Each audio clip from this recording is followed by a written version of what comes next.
वर्ण। इन वर्णों की संख्या गिनकर बताइए कितना है? 31। कितने वर्ण यहां लिखे हुए हैं? शायद 31। गिनिए जल्दी से।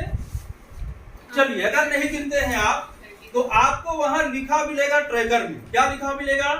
सही पढ़े गए वर्णों की संख्या कुल वर्ण 31। अगर इसमें 31 है तो 31, 13 है तो 13।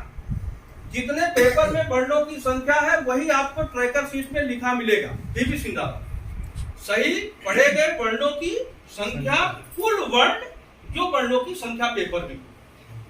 क्लियर है? तो ये डायरेक्ट आप बच्चे से, अगर बच्चा अच्छा है, पढ़ पा रहा है तो पढ़वा दीजिए।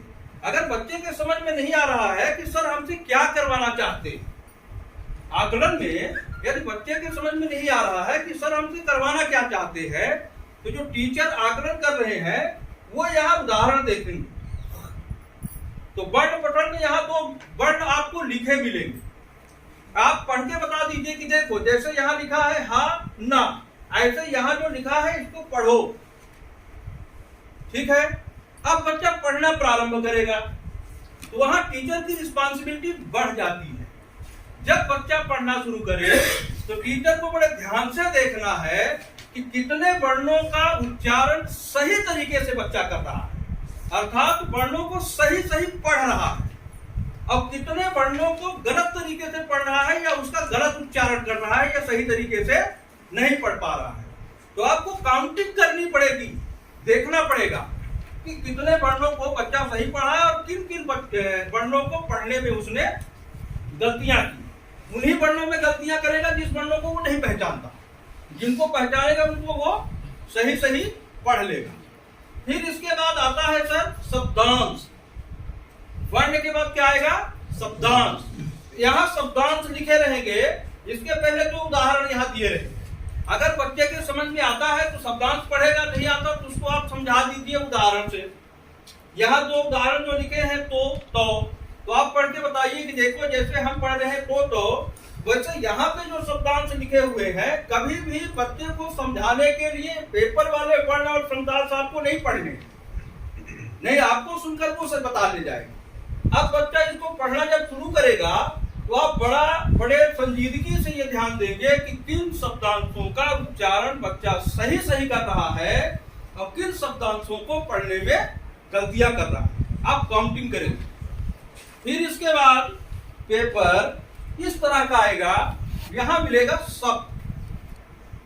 तो शब्द में भी यहां लिखा मिलेगा उदाहरण के रूप में। बच्चा पढ़ पा रहा है तो ठीक है, समझ पा रहा है तो ठीक है, नहीं उदाहरण से आप उसको समझा दीजिए कि इस तरह से आपको इन शब्दों को पढ़ना है।